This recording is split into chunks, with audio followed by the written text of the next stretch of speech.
everybody? It's your boy Taz, and of course, you are listening to or watching another episode of the Intro Podcast Live. Again, we're solo dolo. I cannot wait. When I tell y'all guys, I cannot wait to sit down with my brothers again and do this show. Because although I enjoy doing it, I hate doing it alone when I know I have well capable gentlemen. I'm talking about the one and only Willie Beam and talking about Montez. That bakery is, oh my God, ridiculous. I cannot wait until the world gets to take part in those cookies and cakes and everything that Montez has going on over there. And of course, the sports fanatic himself, the one and only Darrell. He has so many nicknames on the show that I don't even want to get into it, but man, I miss you guys. Let me put that out there off top. I miss you guys, and I cannot wait to be able to sit back down with you all to do the show. I understand that life does what it does, and you guys have responsibilities and businesses that you all have to take care of. But in the meantime, in between time, we are definitely going to continue this whole podcast thing and show thing that we have created. I appreciate everyone who has been a part this year.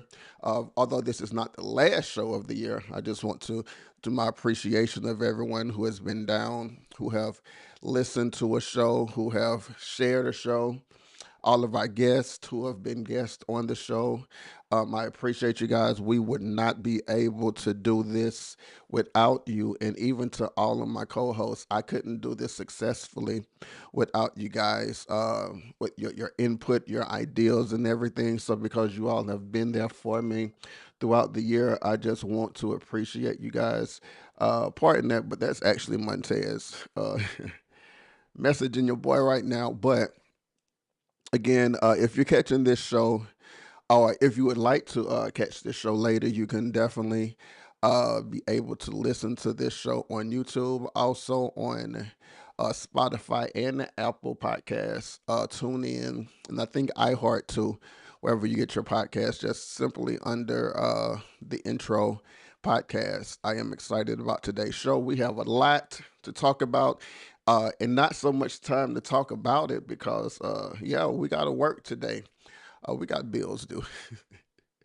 But let me give a shout out. Last night I had a wonderful, enjoyable time with the Bishop Sherman CG and Dr.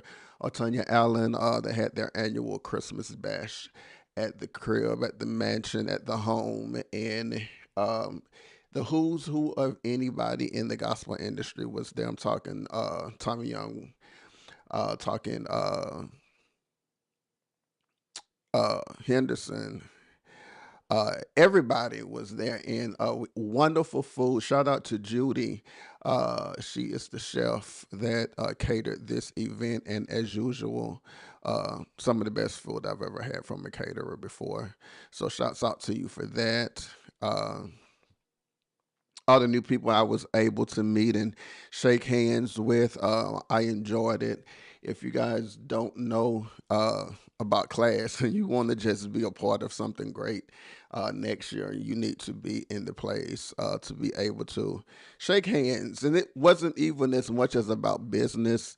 And for the first 90% of the time, it wasn't even about, trying to go in there and be all holy and be church or whatever. It was just the camaraderie or being able to sit down and talk to people that I enjoyed the most about just everyday life. Of course, you had a little bit of, because we're all believers. So we definitely did discuss how good God has been throughout the year.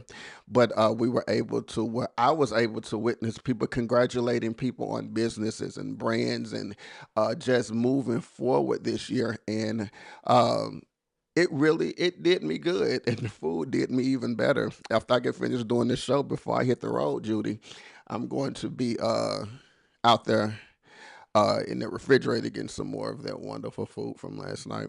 So again, shouts out to Bishop Sherman C.G. Allen, Dr. Otanya Allen, and everyone who was at the annual Christmas. I call it Christmas bash, but Christmas dinner gathering, whatever. It was really good. But on today's episode, where culture, faith, and media collides, podcasts are just staying or not just staying in your earbuds anymore.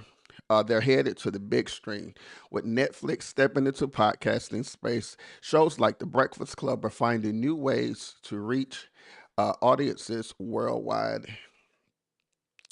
I want to talk about that on today because that's a big thing that's going on right now. So let's go back to it. Uh, at the center of this shift is Charlamagne the God, the outspoken radio personality who just got signed to a groundbreaking $2 million deal with iHeartMedia.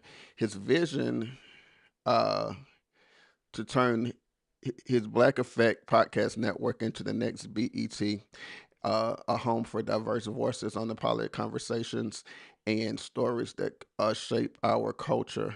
Beyond the headlines, and the business that moves there. Charlamagne the God often speaks about faith guidance and his path to where he started to where he is now.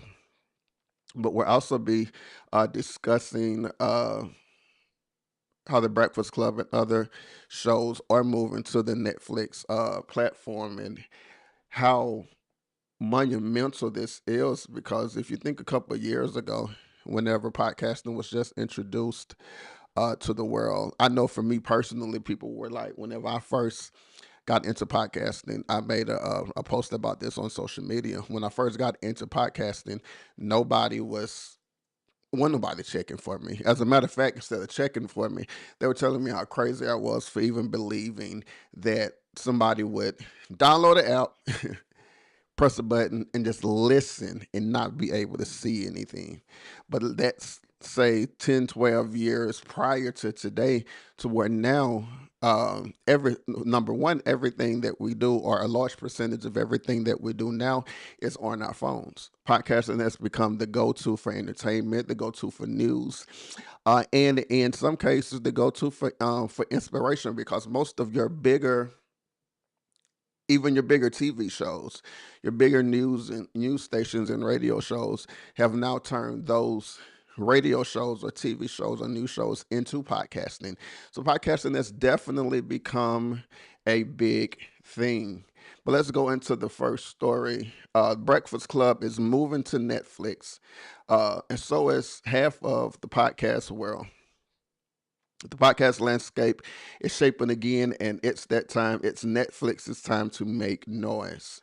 In a move that could reshape how audiences watch and discover podcasts, Netflix has struck a major exclusive deal with iHeartMedia. Starting in early 2026, more than 15 of the iHeart's biggest video podcasts will stream only on Netflix, including one of the most influential shows in culture, The Breakfast Club.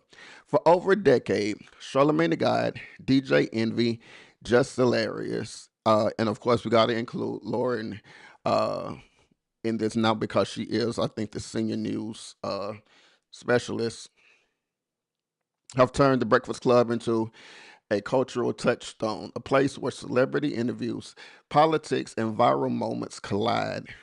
The show already dominates radio and YouTube, but under this new deal, full video episodes would no longer be available on YouTube. Netflix becomes the exclusive homes for the visual experience. And the Breakfast Club isn't the only heavyweights jumping into this market. The Netflix new lineup includes, and not limited to, My Favorite Murder, Dear Chelsea with Chelsea Handler, Behind the Bastards, Stuff You Missed in History Class, Stuff They Don't Want You to Know, This Is Important, The Psychology of Your 20s, The Rory and Mal Show, Three Out of Three and Out with John Metcalf, and half a dozen other shows.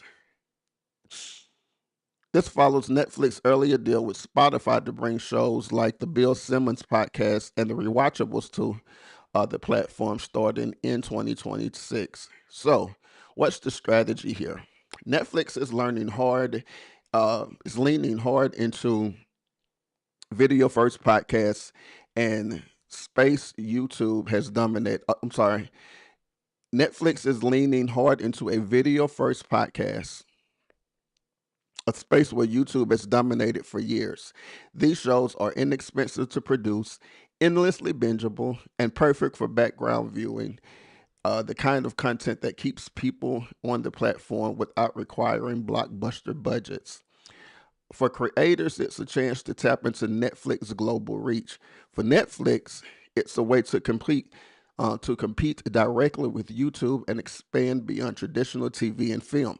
For listeners, this means your favorite podcasts are becoming a part of the streaming wars. Whether it becomes the future of podcasting or just Netflix's next experiment, one thing is clear. And the lines between TV, streaming, and podcasting, they're really blurring fast. And the Breakfast Club is here to take the charge.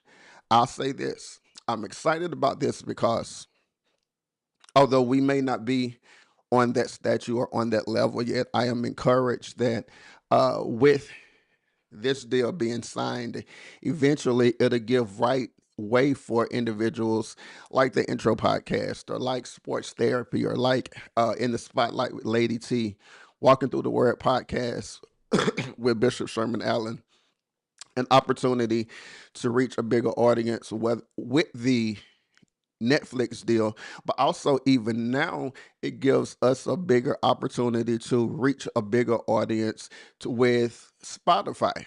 Because with Spotify losing, well, not necessarily losing, but with them being on uh, these larger, more watch podcasts being a part of the Netflix deal. Now, it makes room for us to be able to have more viability to be seen or heard on Spotify or definitely on YouTube because now, in order to get full shows, as I stated, you'll have to go to YouTube to watch these shows. No, you have to go to Netflix to watch these shows.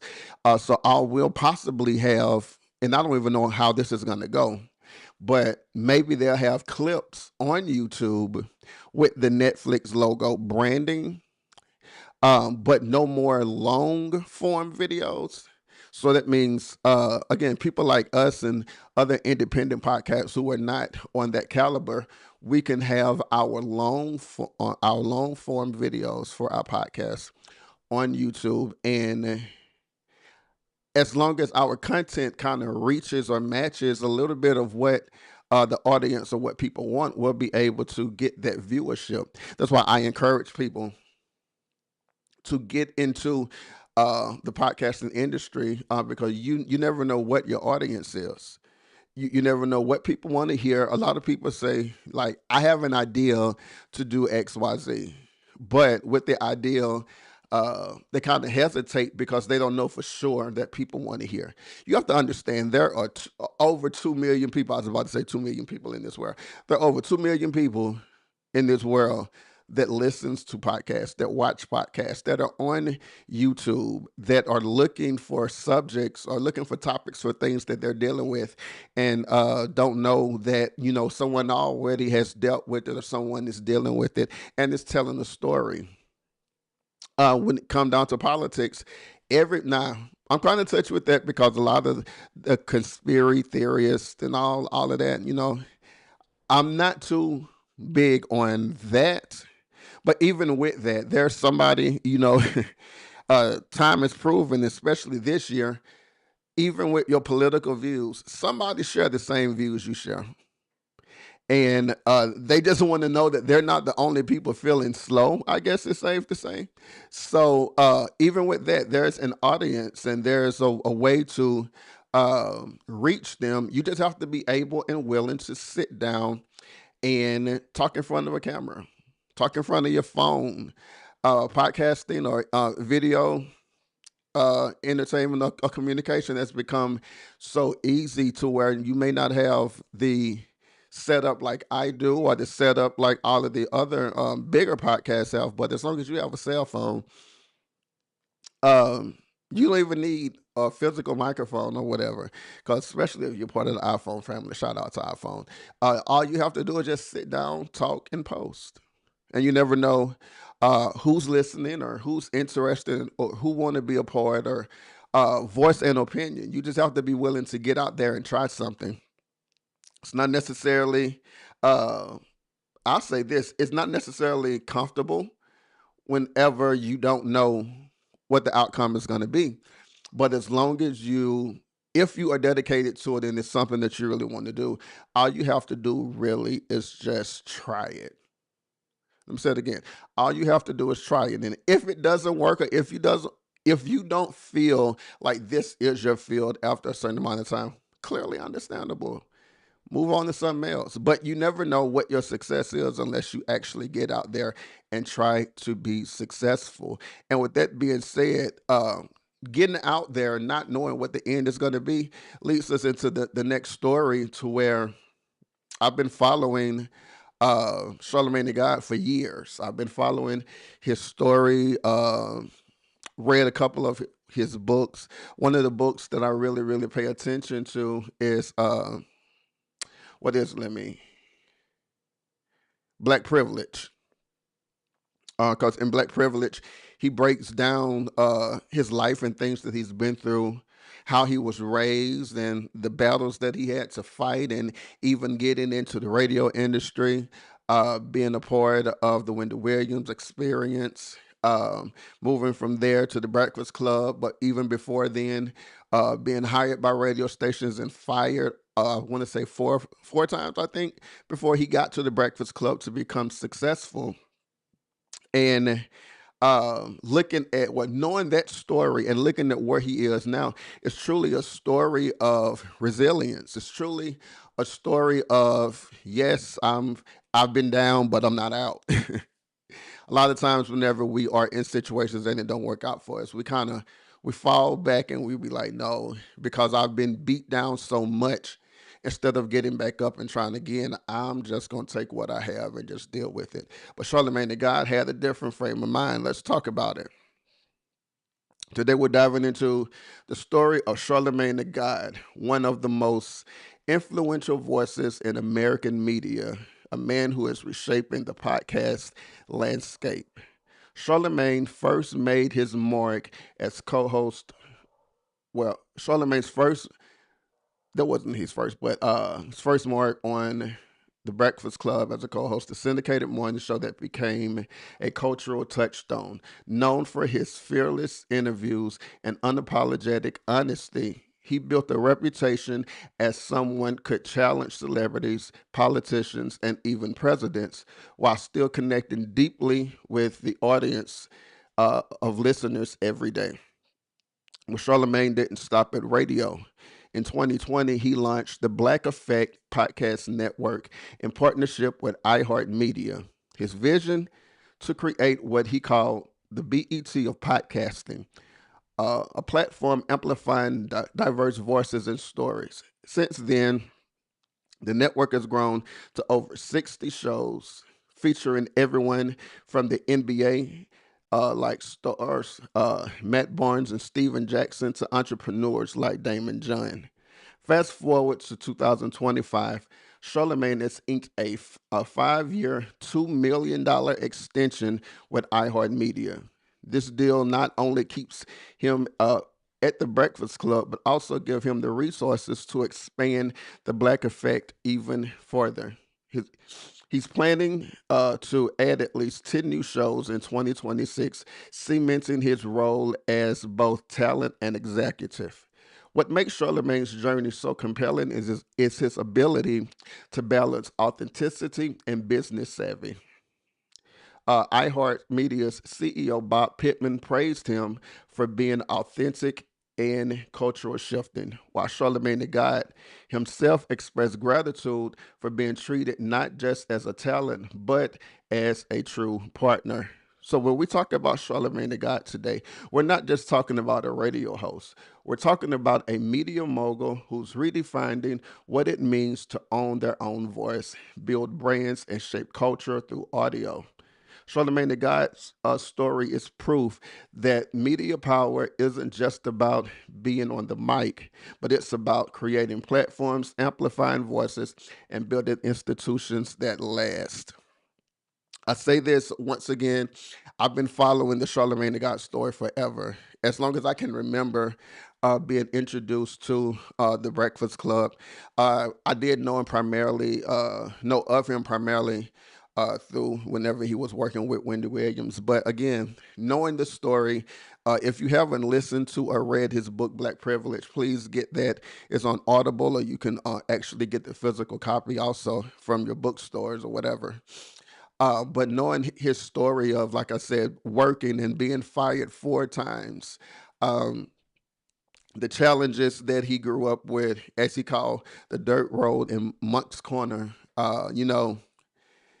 he had all the reason to not want to become what he has become today, because I'm pretty sure growing up in a small country town, I mean, look at me. I grew up in Macomb, where I was born in Macomb, Mississippi, raised in Lake Charles, Louisiana. So I understand what it's like to have the odds set against you from early on. For me, the odds were set against me because I know when I lived in Mississippi, the entire house that we lived in was probably the size of the room that I'm sitting in right now. We didn't have the washer and dryer. Well, we had the washer, but the washer we had, after we washed it, we had to wring out the clothes. We had the little thing on the side of the washer where you just send it through and it wrings out the clothes. I remember having well water where you had to dip it. Like, the odds were up against me from early on to where even where I am today, that success should have been the furthest thing from my mind. But understanding that Charlamagne the God went through some of the similar things, being that our towns and things that we experience kind of mirror each other, I admire the fact that he had the drive, the dedication, or the know-it-all to stick it out. A lot of times we don't have, because we don't have that built in us to be able to stick out and go through what we have to go through to get to what we have to get to. When those times get hard, we just, God, it's too much. Or not even God, we tell ourselves, say, this is too much. What are you thinking? Do you really think, do you really believe that you can be who you want to be and really be successful? Like, look at where you come from. Look at what you don't have. Look at what everybody else has that's doing 10 times better than you. And see, that was my problem. Like, whenever I got into media, again, I would say about 10, 12 years ago, um, I got into it because of my dedication to it. But I had so many people telling me what I wasn't going to be able to do because of what I didn't have. It would have been easy for me to just be like, okay, I don't have it. It's not going to work. So just let me move on. But there was something about this to where whenever I first started with no listeners, with no training, with a computer that was horrible, that would cut off and I would have to restart and couldn't, I just loved what I did, to where I decided I'm going to stick it out and make this what I want to do or who I want to be for the rest of my life. And a lot of times, because nobody else was really doing it on a big scale, I questioned myself, of course. So I would say in your area, whatever it is that you're doing, a lot of people may not be doing it. Whenever Charlamagne the God got into radio, whenever he got into the media industry, although it was a lot of people doing it, I'm pretty sure in his circle, in his box or whatever, he didn't see a lot of us that were doing big things. I know in the book he was talking about all the other dreams and aspirations he had before getting into radio, wanting to be the rapper, and he told about his struggles of selling illegals, put it like that. There were so many other things that were offered, but whenever you know that this is the main thing that you feel God has given you, this is the vision that you have to take care of you and your family for the rest of your life. He talked about working at Taco Bell and being fired. He talked about working, I think, on the side of the road, picking up garbage or whatever. All these things, but he still had the drive and he had the audacity to believe that God would do something for him in this industry. And look at where he is today. Again, let me tell you, let me go back to what he just inked. Fast forward to 2025, Charlamagne the God has inked a 5-year, $200 million extension with iHeartMedia. That's a lot of money. But this puts him in the category with the Joe Rogans and of the podcasting world. This is big because uh, for me, it gives me an opportunity to see all I have to do is stay constant. Consistency is key. Every time I talk to Willie Beeman from Sports Therapy Podcast, one of his favorite things to say is consistency is key. And in Charlamagne the God's story in his life, it's proven to be true because he didn't give up every time he was fired. He didn't give up or he didn't back down to being himself because who Charlamagne the God is now, I just believe that this is authentically him. And because he have been able to be him authentically for all these years, being threatened on the radio, being hit, not being liked. And if you look at the comments on his shows or whenever he's featured somewhere or whenever somebody make up a salacious story and put it on their website and create a link, um, it didn't stop him from being genuinely who he know he is. Yes, it's confrontational, but because he know who he is, nobody else can tell him who he is. Let me say it again. Because Charlamagne the God know who he is, can't nobody tell him who he is. Nor does he answer to somebody, to a name or to a position that he know is not him. So I understand that we are in situations where we have to decide, are we going to be for the people or are we going to be for whatever that business is that we work for? Whatever, there's, the politically correct way to be, but then at the same time, you have to be willing to say, if I'm going to do this and I'm going to be successful, yes, the politics of the business, the brand, or whatever the industry is, the politics of it can get me this far. But whenever I decide to step out and be what the people, be the voice for the people, ask the questions that the people want to know, be the personality that the people are comfortable with or whatever, it sets him aside from all the other people that's in this industry that want to be that. I see a lot of people now that actually try to imitate in a way because he's cracked the code on how to become who he is and how to be successful at it. So shouts out and congratulations to Charlamagne the God. Of course, as you can see, you can read the complete story in this month's issue of Forbes magazine entitled Inside Charlamagne's New Empire. Next year, you never know, you might see your boy. I just have big ideas. And DFW has no idea what they're about to get themselves into if they just holler at your boy. And even in my next big thing that I want to do here in the DFW next year, it requires me to do a lot of things that uh, I've never done or things that I found hard to do or things that I'm just glad I'm able to do, put it like that. And one of those things that I've learned that I'm going to have to do consistently in order to reach the goal that I have set for myself next year is the trust in God part of my life. Because this next vision or this next big deal that I have that I feel like God has given me is one of those things where I know I don't have the money. I don't have all the equipment that it'll take. I don't have all the contacts that I know it should take. But I just believe that God has given me the passion or the ideal to want to get it done next year. And, I want to say earlier this month or the end of last month, I made a post and I actually done a live in regarding my next move in the media industry here in the DFW, where I want to create, where I am creating um, a TV show or whether say online TV network called The Spill, which is going to be my spin on TMZ before the DFW area, DFW and surrounding areas. Because yes, Love the radio stations here from K104. It's 97.9 The Beat and all of that.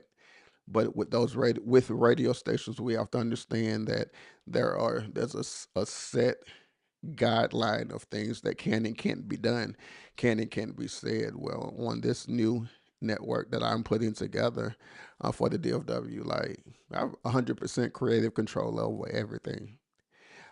So where we'll be able to reach people and do things on a larger scale.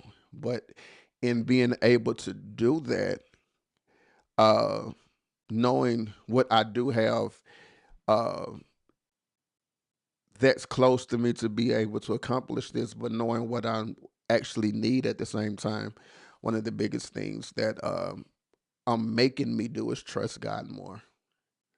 Because right now, whenever I look at it, it's a lot going on.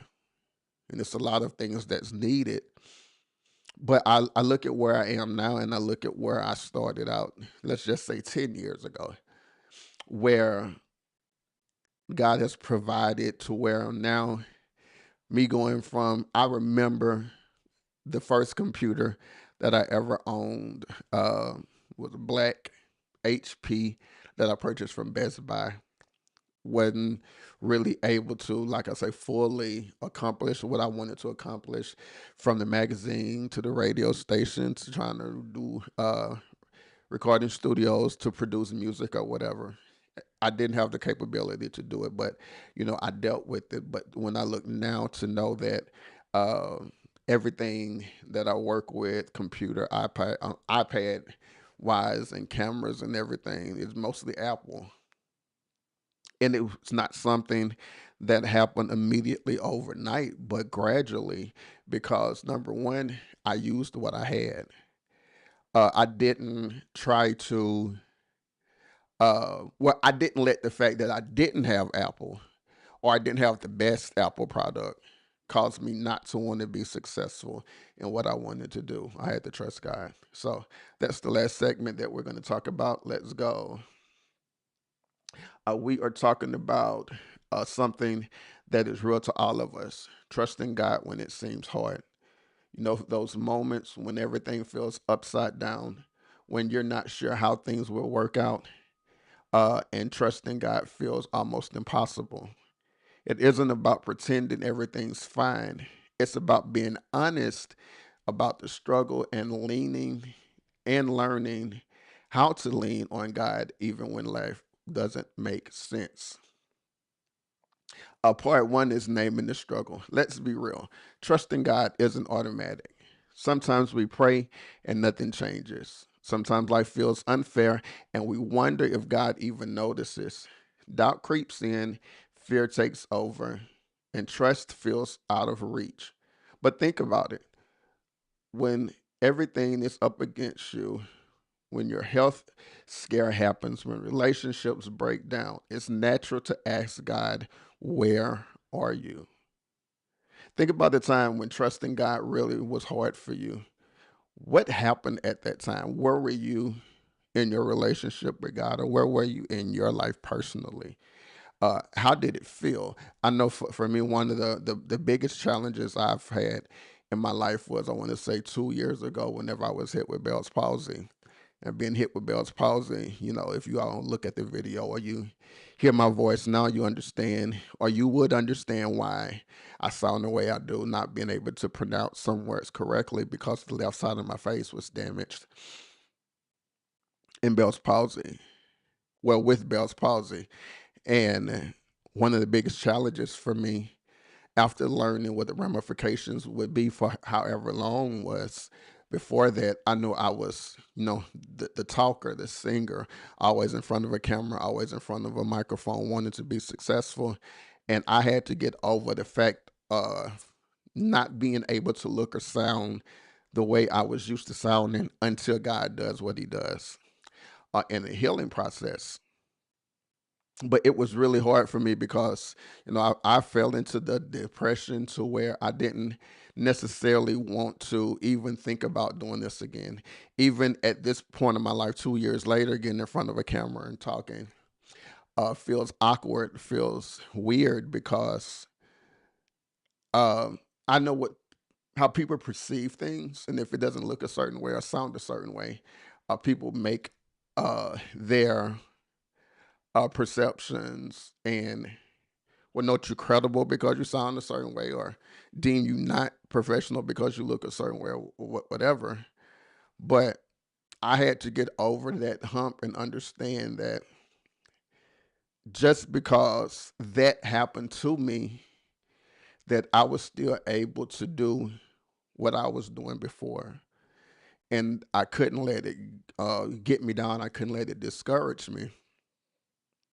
So I'm in a trusting God stage of my life to where God, I trust the fact that if you still gave me this vision, regardless to what tried to take me out, that I'm still going to be able to be successful in it. The truth is, God doesn't ask us to have all, God does not ask us to have it all figured out. He just wants us to lean on Him even when we don't understand. Truth isn't about ignoring pain, it's about choosing to believe God is still good in the middle of it. Uh, the stories of trust. Let's look at a few people in the Bible that had to trust God. You know, I'm always going to give you Bible and scripture when it comes down to these things. Let's talk about Abraham. God asked him to trust him with something huge, his son Isaac. Didn't make sense, but Abraham chose faith. We have Daniel, who was thrown into the lion's den, yet he trusted God to protect him. Talk about Jesus in the garden before the cross. He prayed, "Not my will, but yours be done." Those are not just Bible stories. They're constant reminders that trust is possible even when life seems impossible. Think about things, you personally, the viewer, the listener, think about things in your life that literally seemed impossible, seemed like you would never come out of, seemed you would never get over, uh, things that seemed like you would never become because of your history. I go back to the story of Charlamagne the God. If you listen to, read the book Black Privilege, he had a lot of things that happened to him that would make it seem as if the success that he would have today wouldn't even be thought of back then. But because of his trust in God, wherever he was in his life, and this is not something, like I said, uh, God doesn't expect you to be perfect. No one's gonna become perfect. You're just not gonna do that. Which is why I don't understand why people don't like you because you're not perfect. I don't know anybody who else, but when things don't seem right, they don't seem like they're going to work out, is when I've learned to have to trust God more. Especially if it's something that I know or feel that God has given me a passion for. If it's a direction that I feel God is leading me. Because a lot of times, and I'm coming to find out, I was talking to someone last night and I was like, maybe God puts me in a situation to where why I'm at a certain level in life, God builds up an audience so that whenever He is ready to perform, or as I like to call flex His muscle, and let people see that I am God and I can do whatever I want through whoever I want, the audience is built to where um, when the people see the outcome, they'll be able and only be able to say, the only way that Taz made this happen is because of God. Because we know Taz didn't have this. Uh, I want to say what the young lady told me last night. How God prepares a table before you in the presence of your enemies, but sometimes God will even provide a table before the presence of just your friends and family, so that whenever it's time to serve, He gets the glory out of everything. And I honestly believe that. um, I had to build up things in my life or build up ways to be able to develop my own personal relationship with God. Because going off of what everybody else would tell me to do, or ways that I should live, or ways that I should believe, doing what everybody else said just didn't work for me. And a lot of times, because it didn't work for me, I was real quick to just be like, okay, I'm done. But let me share a couple ways that has helped me, and maybe they can help you too. Everyday ways to trust. Uh, Number one, start small. Pray honestly. God, I don't get it, but I trust you. It's simple. Know these, thous, thus, arts, or whatever. God, it's simple. I don't know. I don't get it. I don't know why I'm going through what I'm going through. I believe that you said that I'm going to become this, but I don't see it. So I need you to show me.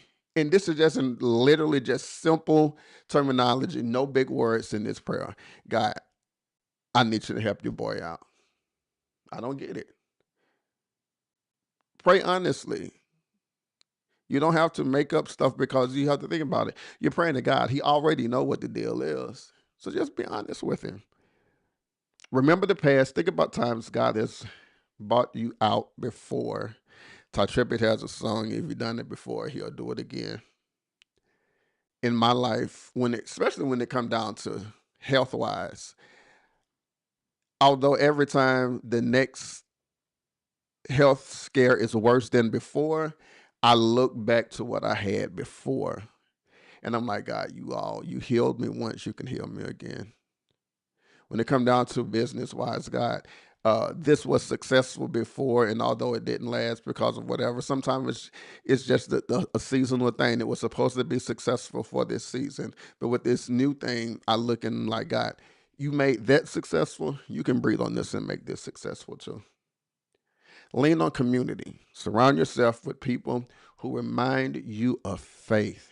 It's so important to have uh, faith-minded people in your life if you are a person of faith or whatever you believe. It's good to have people that believe, that have that same mind frame that you have, because whenever times get hard, times get rough, you need somebody who can basically push you and encourage you to be like, don't give up. That's why I try not to be the most successful or the smartest person in my group, because I know that I'm going to have times when things don't work out.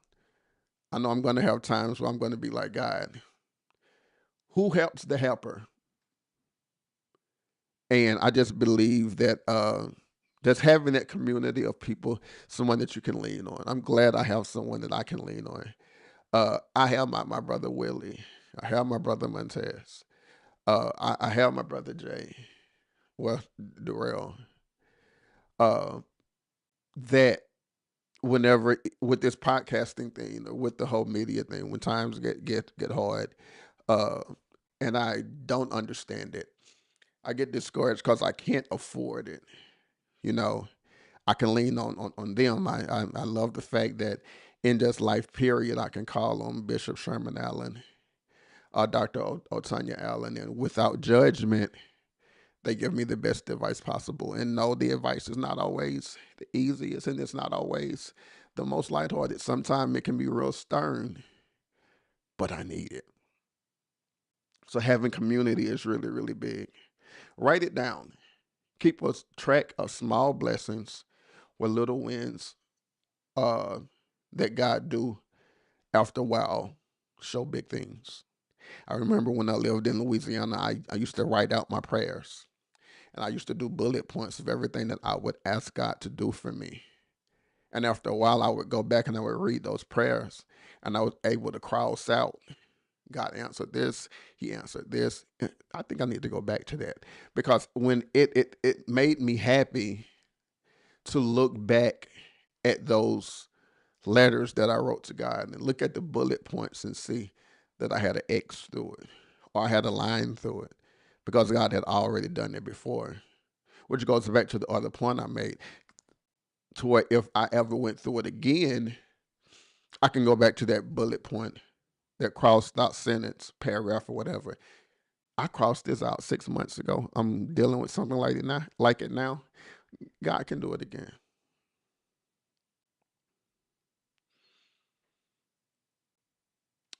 Here's the good news: trust grows step by step. You don't need giant faith overnight. Even A tiny act of trust counts. God honors small steps. So, if any of you out today can say, God, I'm scared, but I trust you, that's enough. Being able to say, wherever I am, God, I trust you.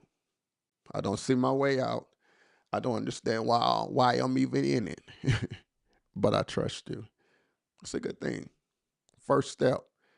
Because then once you make that first step, God can make another step. And I believe that sometimes God will make a step just to let you see that He's with you. He'll start doing things for you.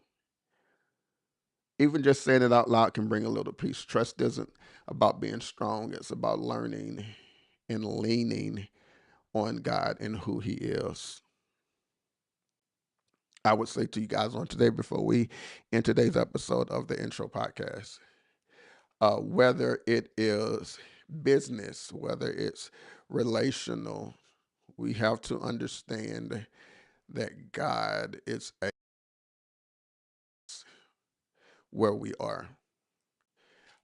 If you're in the media industry, though, want to encourage you to be able to do what you do on your level and not be um, disappointed or discouraged whenever things don't happen as fast as you want it to happen. Take Charlamagne the God's life as a lesson. All the things that he had to go through, being fired, being without jobs, living on his wife's paycheck at a point in time until he got another job. Uh, Not being liked by everybody, not being appreciated by everybody, but where he is today with a $200 million contract. If you're trying to do something different, you're trying to get out of the box, consider what Netflix is doing with iHeart. Netflix started out renting DVDs. They've become the biggest thing in, I want to say, TV or media, because you have to think about it. WWE, all your regular TV shows are moving into streaming, but none is bigger than Netflix right now. Get out the box. Do something different. I'll always say, do something you've never done to get something that you've never gotten. Keep up with the times and don't let what you see stop you from who you're going to become. Appreciate you guys much. This is your boy Tess. This has been an episode of the Intro Podcast. Do me a favor, you can follow us on any of the podcast platforms, Spotify, Apple Podcasts, Tune In, and iHeartRadio. Yeah, that part. I appreciate you guys. Do me a favor, share this show. Also follow us on YouTube at All Things Spotlight. It's your boy Taz. Holla.